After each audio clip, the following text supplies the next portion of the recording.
Welcome to Rewatch-and-Rank.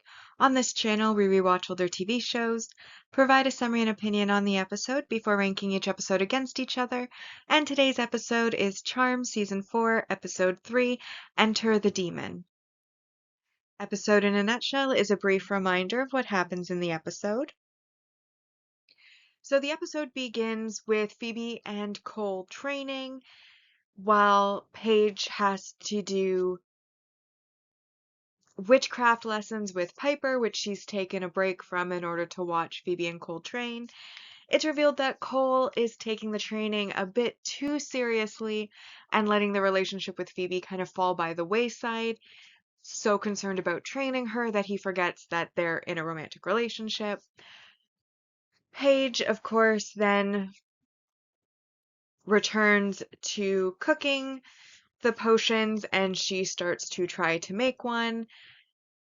And while making it, wishes that she could be Phoebe because Phoebe has more attack power than she does currently. And when she adds the powdered toadstool to the potion, they then switch bodies. We then see Anling and the Zen Master getting attacked by Yen Lo, who is a former student of the Zen Masters who is passed over in favor of Anling. And she manages to wound him, but he escapes to Limbo, which then means that they need the Dragon Blade, which can absorb a person's soul and trap it inside the blade in order to defeat him. So Anling goes ahead while the Zen Master says he'll follow in the shadows. Returning back to where the sisters are, we then basically have Phoebe and Paige trying to figure out what to do and deciding to keep their transformation, or swap rather, from Piper and Cole. And it ends up working out because Paige had a date with the boss's son, Mason, and so Phoebe and Paige's body goes on that date to pick up more powdered toadstool that they're out of, while Paige as Phoebe stays home. Piper then basically talks about how she feels like Paige has more potential than what she's living up to, thinking she's talking to Phoebe, and then Paige as Phoebe tries to defend herself against that. And anyways, Piper sees the Dragon Blade being stolen, brings Anling back to the house, where they then are trying to come up with a solution for Yen Lo. At some point, the body swap is revealed. Paige then remakes the potion, switches back to her own body, Phoebe back to hers, and then Piper swaps bodies with the Zen Master who's been kidnapped by Yen Lo into Limbo so that they can be shown the way into Limbo by the Zen Master who then does show them there. While in Limbo, they have a power boost and they're able to fight against Yen Lo, and Paige is able to free Piper's soul that ended up in the Dragon Blade and put it back in the Zen Master's body. Zen Master in Piper's body is almost sucked into the portal to move on, and Ling has to stop him, and then Phoebe fights against Yen Lo, eventually working together with Paige to trap Yen Lo's soul in the Dragon Blade, which, once his soul is trapped, Limbo then returns to the way it should be, so instead of a barren, dark place with a vortex covered in rocks, it ends up becoming like a bright blue sky, lots of greenery, a calm red bridge into a portal that looks like a nice summer sky, just like a very nice, calming place. And the Zen Master, who's now back in his own body, basically reveals that Limbo is supposed to be a welcoming place where people can pass on in peace, and he takes the Dragon Blade with Yenlo's soul to basically have them both move on, stating that because he was mortally wounded, it is his time to die, and even if Leo was able to save him, he is not going to go against the natural order and is going to move on. He says goodbye to Anling, moves on through the portal. Anling then, having kind of lost her crutch, comes into her own as his successor and has figured out how it is that she can move from limbo back to the real world. So she, along with the sisters, return to the surface, and then we see at the end a nice little scene of Piper and Paige going over potions ingredients while at a picnic in the park to show that Paige has had a turnaround and isn't as resistant to studying because she liked the power upgrade she got in Limbo. And then Cole comes and takes Phoebe on a nice picnic of their own, showing that he also had learned to treat her less like a soldier and more like a girlfriend. And that is where we left this episode. So now that we've been reminded about what happened in the episode briefly, it's now time to rank the episode, and as always, we'll be ranking on our mostly objective ranking, followed by the personal ranking. So now we come to our mostly objective rank values, and first we of course have our single episode supporting character introductions. So we have Yen Lo, who is the villain of the week, An Ling, who is the innocent of the week,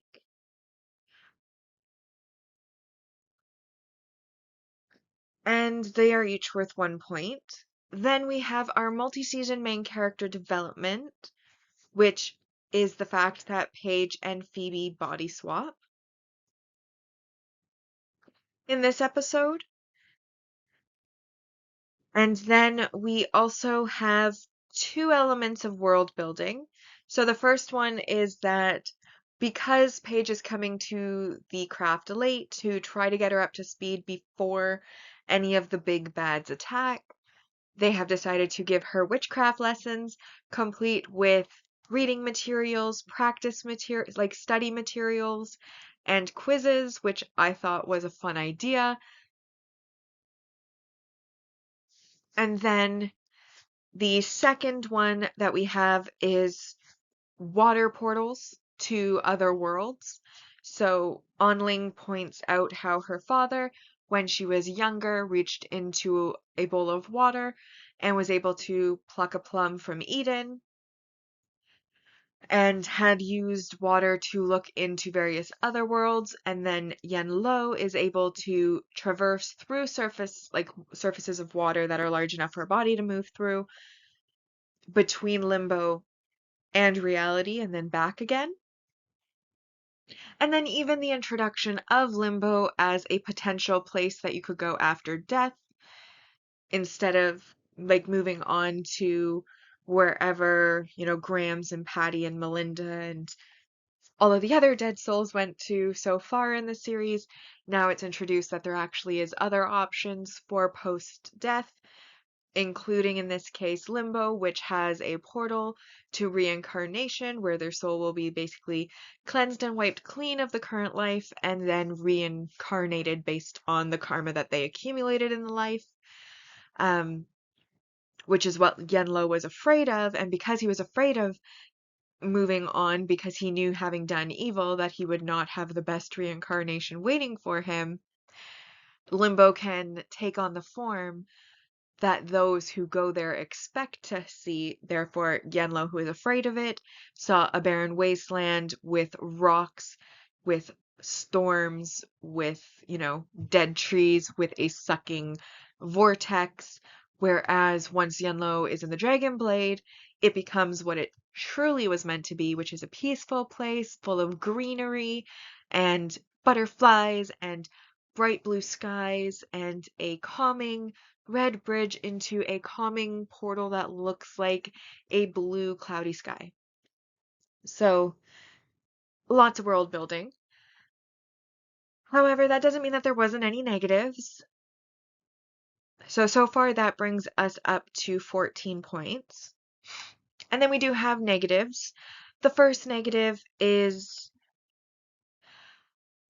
so despite the fact that every character in the episode is speaking English, for some reason they decided, like the Zen master decided to write his note to the San Francisco shop that owns the Dragon Blade in Chinese.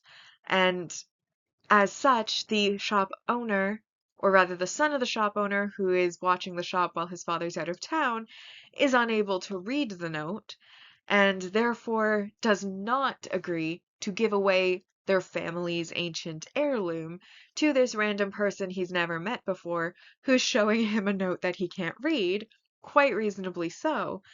And then Unling, who is not supposed to be the villain, decides that she's going to steal this person's family heirloom, the dragon blade, and so basically steals it right off of his wall, and then proceeds to then damage the property on her way out by deciding to, instead of use the door, smash her way through the window and run off with the blade, which of course then Piper follows her, but that's two crimes. That's theft. And then I guess property damage, would that be considered vandalism? Or is property damage a crime on its own? Either way, both of them would be things that you could be brought up on charges for, therefore clearly negative messaging and behavior, and it is not, as it is not done by the villain whom you would expect such behavior from, it is therefore worth -2 points each, so a -4 points. That still, however, does leave us with 10, which does make this a 10 out of 10 episode. So that brings our mostly objective ranking so far to in first, Charmed Again, second, Hell Hath No Fury, and then in third we have this episode, Enter the Demon. Now, my personal opinion on the episode.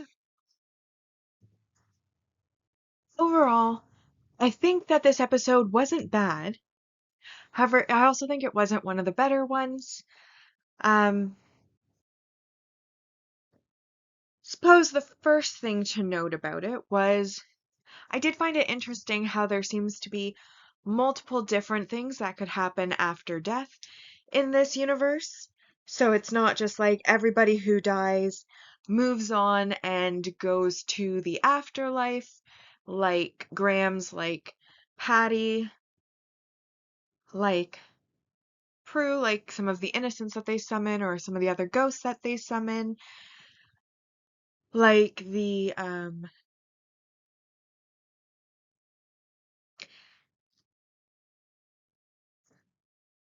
I think there's been a few times where they've had innocents that they summoned, like in the episode with Shadow and his 9 lives, they summoned his witch's spirit. Um, there was Martha with the one with the abandoned baby, which I can't remember the name of the episode now, but um, I definitely remember the episode, but not the episode name, but where the baby was abandoned because a ghost was haunting the family, and then the matriarch of the family ends up dying so that she can vanquish the ghost so that her grandson can come home alongside her daughter-in-law to be raised as the family, like in the family, and because she was guilty of being the one to kill Elias. And of course she then moves on. He then supposedly goes to hell. There is so like so far in the series it's been established when you die you go into the afterlife, either the good place or the bad place. But now we have the introduction of limbo and reincarnation based on the karma that you accumulated in life. And I would assume, though it's not clearly stated in the episode, that the people who end up in limbo would be those who believed that would be where they'd end up after death when they died. So maybe where you believe you will end up is where you end up when you die, as there seems to be multiple places that you can end up, depending, as they do introduce that. And I don't know, I didn't count that as a continuity error, but also, like when you've pre-established what happens after death and then you go around and change it, I feel like they could have maybe added a little bit more explanation on exactly who goes to limbo, what limbo is, if limbo is optional based on like your preference. Because even Melinda, who came back in The Witch's Back, was in the afterlife, still around, not reincarnated. So again, it's kind of how does this fit in with the pre-established lore for what happens after death? That's not really established. Is it different cultures have different paths that they take after death? Is every culture's after death real just because they believe in it? Is there only certain ones that are real and others that aren't? I feel like it opens a lot of like questions that will never get answered.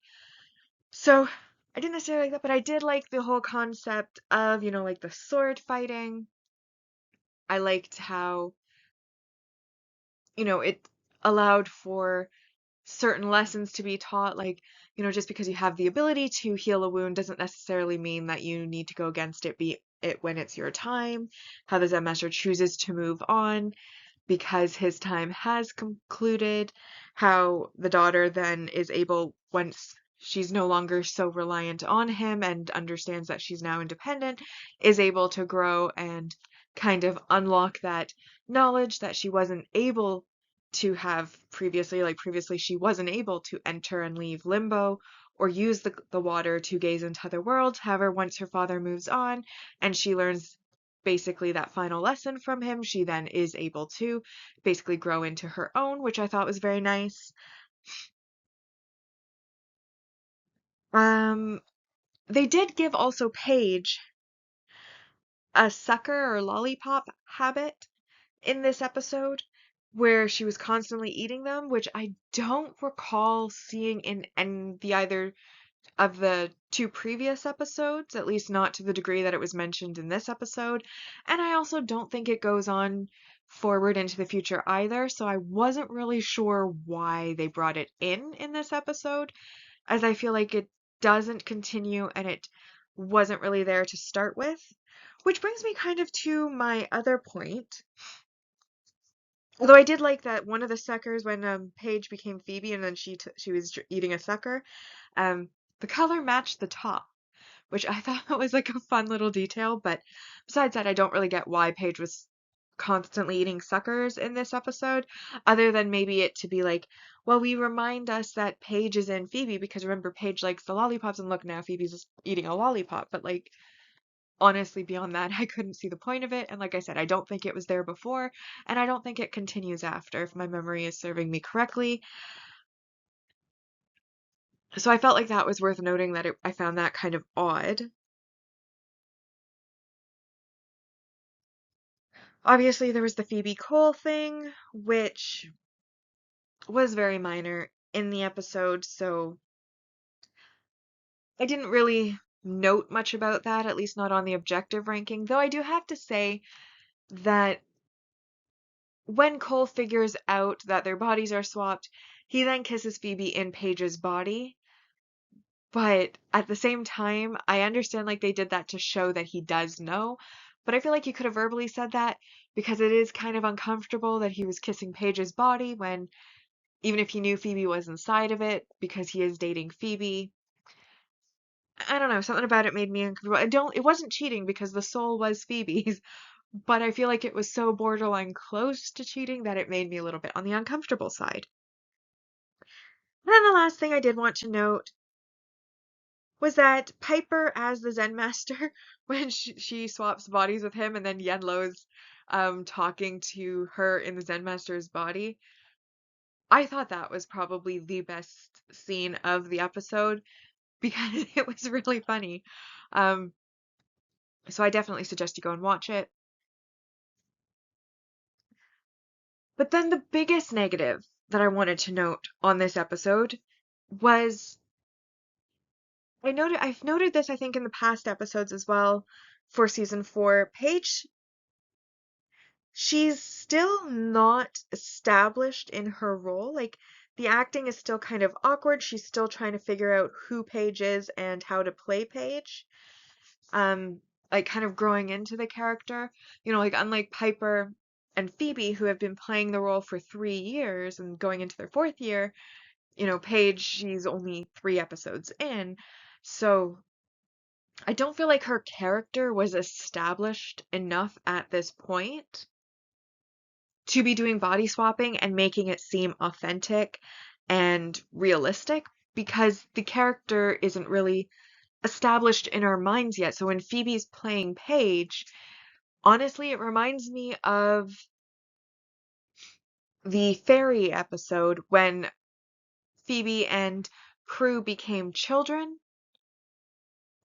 I feel like the way that Phoebe, like the Phoebe's body, so the actress who plays Phoebe was playing Paige, it's rather confusing actually, but basically I felt like it was similar to that. Like she was just playing a childish version of herself because Paige is meant to be less mature, whereas Paige just played slightly like more. But like when I was seeing them playing each other when their bodies were supposed to be swapped, I didn't really read either of the other from the other, if that makes sense. Like I didn't, it felt like maybe a little too shallow or unauthentic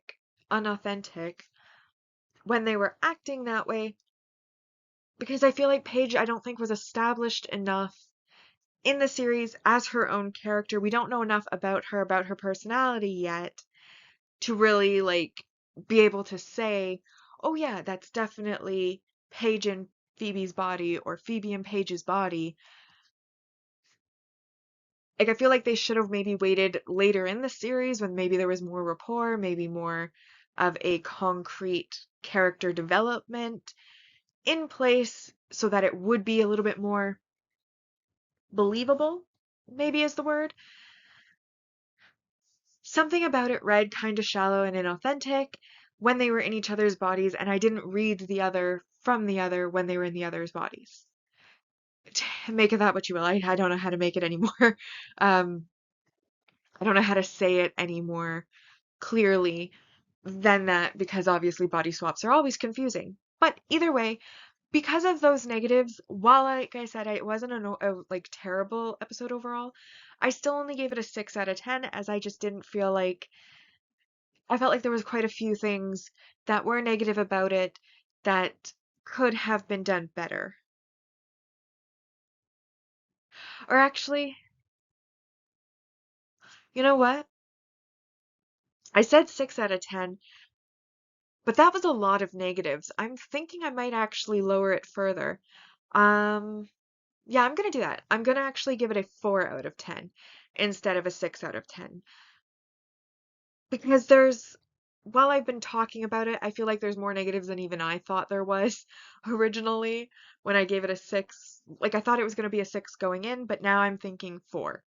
So I've changed my mind. We're giving it a 4 out of 10 for this episode. So that brings our personal ranking to in first place, Hell Hath No Fury, second place, Charmed Again, and then with a score of 4 in third place, we have Enter the Demon. So for our series ranking so far, we'll start with the mostly objective ranking, and so far we have Season 3 in first place with 76.36%. Season 2 is in second place with 75%. And then Season 1 so far is in third place with 73.18%. But Season 4 is starting off strong with a perfect score so far of 30 out of a possible 210. While on the personal side, we have Season 3 in first place with 76.82%.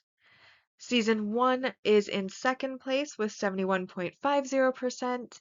And then Season 2 is currently falling behind at 56.82%. And Season 4 so far has earned 23 out of a possible 210 points.